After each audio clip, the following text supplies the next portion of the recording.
A Constituição Federal de 88, obviamente, é uma norma com a finalidade muito mais ampla, que é de regulamentar os fundamentos e criar as normas mais importantes da relação entre o Estado, a iniciativa privada e a sociedade civil. Né? Enquanto a lei do Marco Civil da Internet, a Lei Federal 12.965, tem um objetivo, tem um escopo muito mais preciso, que é de regulamentar como a internet deve ser utilizada no Brasil. Vamos fazer agora uma comparação entre o texto da Constituição e o texto do Marco Civil da Internet. Não é uma comparação do ponto de vista de poder hierárquico normativo, porque a Constituição, obviamente, fundamenta o ordenamento jurídico e esta lei, como lei federal ordinária que é, deve obediência à Constituição.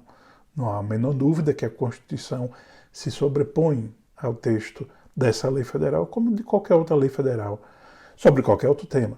Não é? Agora, eu queria destacar para vocês o que há de comum entre a Constituição e o Marco Civil da Internet, especialmente em relação aos seus fundamentos, em relação aos seus princípios. Vejam, por exemplo, que quando a gente fala aqui dos princípios fundamentais da Constituição, a gente aqui estabelece uma lista de valores que são considerados os valores fundamentais da República Federativa do Brasil. Por exemplo, diz nossa Constituição: a República Federativa do Brasil, formada pela União Indissolúvel dos Estados e Municípios do Distrito Federal, que quando juntos criam a União Federal, a gente vê lá no direito constitucional, né, que a União Federal é consequência, né, da união desses entes federativos, e diz: constitui-se em Estado Democrático de Direito e tem como fundamentos a soberania,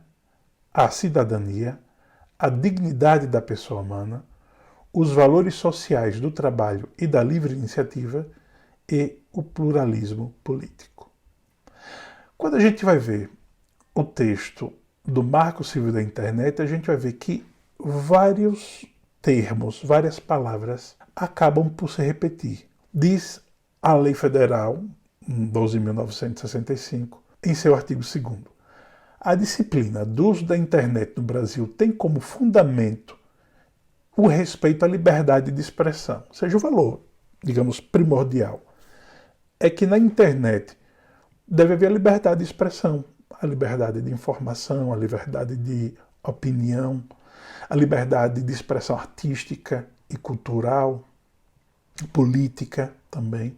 Mas, ao mesmo tempo, há outros princípios que condicionam o exercício dessa liberdade de expressão, que estão elencados nesses 6 incisos, que são o reconhecimento da escala mundial da rede, e vejam aqui que há um vínculo, não direto, mas, digamos, de área temática entre o inciso 1º do artigo 1º da nossa Constituição com o inciso 1º do artigo 2º da Lei do Marco Civil da Internet, que é a questão do limite do alcance da norma. Quando a gente fala aqui em soberania nacional, a gente está falando que dentro do território jurídico do Brasil, incluindo aquelas situações de extensão de territorialidade que a gente vê lá em introdução do direito, que a gente vê bastante em direito civil e direito penal também, dentro desse marco jurídico, dentro dessa jurisdição do ponto de vista física do território no qual essas normas são vigentes, a Constituição Federal se sobrepõe, bem como o ordenamento jurídico que dela a Constituição daí decorre. Portanto, a ideia da soberania na Constituição é uma ideia absoluta. A Constituição Federativa do Brasil vai incidir sobre todas as relações jurídicas que decorrem sob sua jurisdição. O que na prática a gente verá não é tão absoluta assim. É relativo em relação aos tratados que o Brasil, acordos e tratados internacionais que o Brasil veio adotar. É bem verdade que, ao adotar esse direito internacional, o Brasil co-organiza, constrói esse ordenamento jurídico internacional também. Portanto, quando a gente fala em direito internacional e o Brasil fazendo parte e seguindo as regras criadas pelos organismos internacionais com a participação do Brasil, não significa que o Brasil está se submetendo ao direito estrangeiro. Não. Direito estrangeiro é o direito português, é o direito argentino, é o direito norte-americano, é o direito italiano, que vige nos respectivos territórios. Agora, há normas que são criadas conjuntamente por vários países. Normas criadas na ONU, na Unicef, no PNUD, na Organização do Tratado Atlântico Norte, na OTAN, da NATO, que no Brasil não faz parte, do Mercosul, que o Brasil faz parte, e assim por diante. Então, essas normas criadas por vários países ao mesmo tempo não são normas estrangeiras, são normas internacionais. São construídas entre nações, o Brasil sendo uma delas. Portanto, não há que se falar aqui em submissão do Brasil aos interesses estrangeiros e muito menos ao ordenamento jurídico estrangeiro. Não, o Brasil constrói, conjuntamente com outros países, esse ordenamento jurídico internacional e quer se ver refletido nos acordos e tratados. É bem verdade que se a gente for aprofundar pela visão das relações internacionais, da ciência política, aí sim a gente pode falar em geopolítica e, digamos, da projeção de poder e da influência e da soberania que cada um desses países tem no contexto internacional. E, claramente, há pesos e medidas para diferentes países em relação à sua visibilidade, em relação ao seu peso, em relação ao seu impacto na criação do ordenamento jurídico internacional. Mas do ponto de vista formal, lembro que o direito internacional não é o direito estrangeiro imposto ao Brasil, não. É o direito que o Brasil cria, conjuntamente com outros países, para que essas normas sejam uniformemente aplicadas em todas as nações que adiram àquele tratado, àquele acordo, àquele protocolo. Portanto, quando a gente fala em soberania, especialmente reconhecendo que a internet é global, é muito importante que nesse aspecto o direito brasileiro leve em consideração o direito internacional e as práticas legais que se fazem em outros países sobre a internet também. Então esse inciso 1º do artigo 2º tem essa dimensão muito importante. O artigo 2º, no seu inciso 2º da Lei Federal do Marco Civil da Internet, fala que tem que ter respeito aos direitos humanos, o desenvolvimento da personalidade e o exercício da cidadania em meios digitais. Direitos esses que estão reconhecidos de forma explícita no título 2º da nossa Constituição, dos direitos e garantias fundamentais, e por outro lado a gente vê que isso se repete vários termos, inclusive, no próprio texto dos incisos do artigo 1º da nossa Constituição. Por exemplo, a ideia da cidadania, da participação ativa, de ter voz ativa. Lembra vocês que ser cidadão, sob o ponto de vista restrito do direito positivo brasileiro, a interpretação realmente muito restritiva, significa que é aquela pessoa que pode participar ativamente do processo político. Por exemplo, votando ou sendo eleito. Cidadão, para o direito brasileiro, especificamente para o direito eleitoral brasileiro, é aquela pessoa que está no gozo de seus direitos políticos. Esse conceito, claro, é um conceito jurídico positivista de uma visão muito limitada, não é? O conceito de cidadania é muito mais amplo.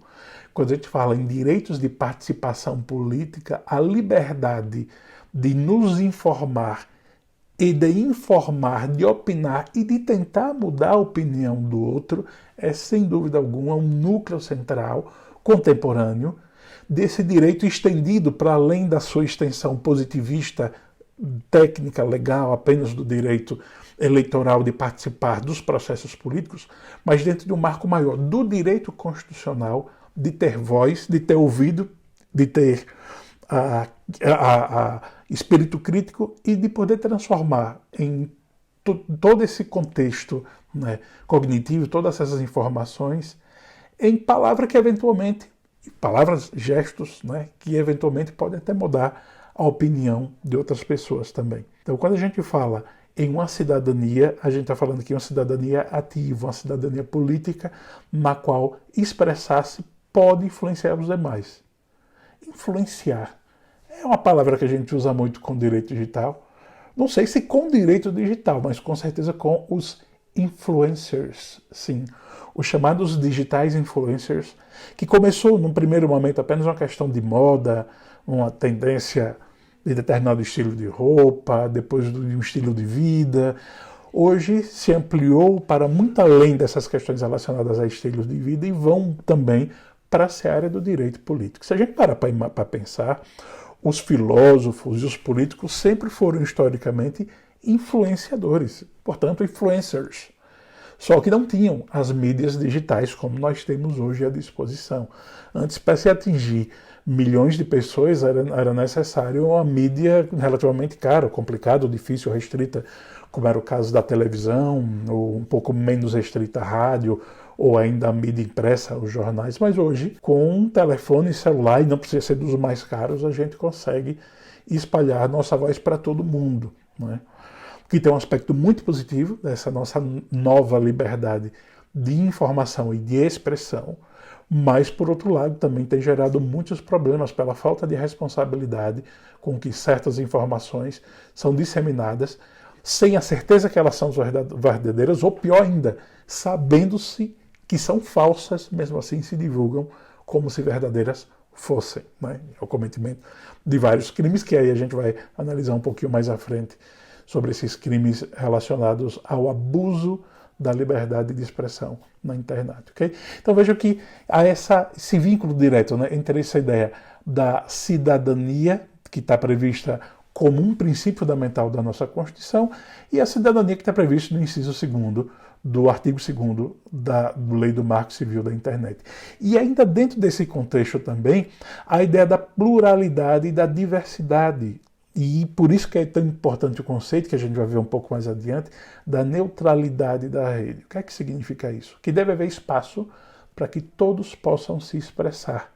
Isso também se reflete, é um reflexo, né, direto do nosso texto constitucional, que fala do pluralismo político, com essa visão rica, abundante de opiniões que vão naturalmente divergir, faz parte do processo democrático, a divergência, e que todos tenham voz para que possam expressar sua opinião. Agora, é importante que essa expressão se faça de forma civilizada. Daí eu ter falado tanto do processo civilizatório lá na nossa primeira aula, né? A democracia exige um comportamento civilizado, exige o comportamento de parar, ouvir a opinião do outro, mesmo que a gente internamente esteja se remoendo, discordando, a gente tem que respirar fundo e responder de forma contundente, de forma com argumentos fortes, mas com a utilização de palavras e de expressões que sejam civilizadas, que sejam diplomáticas, né, para evitar que um debate de ideias, que é uma coisa sempre muito positiva, se transforme em uma briga, em um conflito, uma gritaria sem necessidade. Então, por isso que é tão importante entender que a internet é um fantástico instrumento de multiplicação de vozes e de expansão da democracia. Mas ela também não pode ser tomada como qualquer outro direito com o abuso, né, desse direito fundamental de expressão e se transformar num palco apenas de briga, de discussão, sem fundamento político, sem refletir o verdadeiro pluralismo político e a diversidade social nos seus termos. Depois, da própria ideia de abertura e de colaboração, na ideia de que a internet é um espaço para que as pessoas possam expor suas ideias e eventualmente nós nos agreguemos a ideias de outros que eventualmente tenham ações ou sonhos, objetivos parecidos com os nossos. Então, a ideia de que a internet deve ser aberta e colaborativa é um reforço dessa dimensão de pluralidade e diversidade dentro de um contexto de cidadania, ou seja, de que eu tenho determinados interesses e afinidades para os quais posso me mover. E posso começar com uma pequena postagem na internet, depois cria-se um grupo do WhatsApp, depois cria-se, quem sabe, uma ONG ou uma ação específica, um evento que pode vir a se multiplicar. A Lei Federal 12.965 também reconhece que é um fundamento do uso da internet a livre iniciativa, a livre concorrência e a defesa do consumidor. A internet é um espaço fantástico para a inovação. A quantidade de negócios que surgiram nos últimos anos em relação ao uso das tecnologias digitais, e aí eu só falar muito rapidamente nas plataformas, por exemplo, de aluguel, de imóvel como o Airbnb, as plataformas de entrega de alimentos e de compras, bem como de transporte de passageiros, né? Talvez a mais visível seja a Uber, bem como a transformação em todo o mercado turístico, bem como no mercado educacional também. Vocês sabem que hoje a oferta de cursos online tem se multiplicado em todos os lugares do mundo, no Brasil não é diferente. Aliás, o Brasil é um dos maiores utilizadores da educação online, inclusive pelas suas características geográficas e sociais também. Então vejam que a internet é um lugar de excelentes oportunidades, mas claro que também, como em qualquer atividade humana, há quem tente se aproveitar, né, da disponibilidade, da facilidade da internet para também tentar obter lucro de forma fraudulenta, de forma ilícita também. E outra coisa que é importante é a gente rever no texto de uma lei federal a ideia de finalidade social. Né?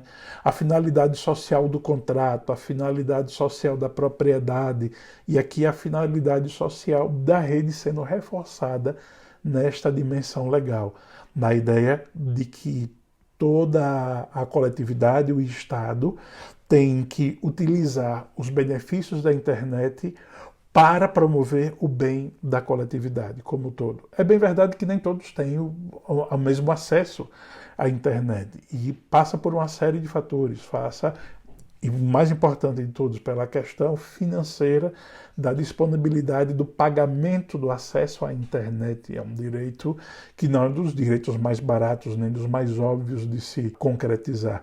Tanto é que vocês verão ao longo dessas aulas, vários autores já falam, inclusive há uma proposta de emenda à Constituição em análise no Congresso Nacional, sobre a possibilidade da criação do direito fundamental de acesso à internet, né, como uma prestação positiva do Estado. Da mesma forma como o Estado tem o dever de prestar os serviços de educação e saúde à coletividade, há uma grande corrente doutrinária que defende a ideia de que o acesso à internet também tem que ser algo promovido pelo Estado. Se algumas pessoas não conseguem, pelos seus próprios meios, prover o acesso, deveria ser o Estado que o provê, como a gente vê hoje na educação, como a gente vê hoje na saúde.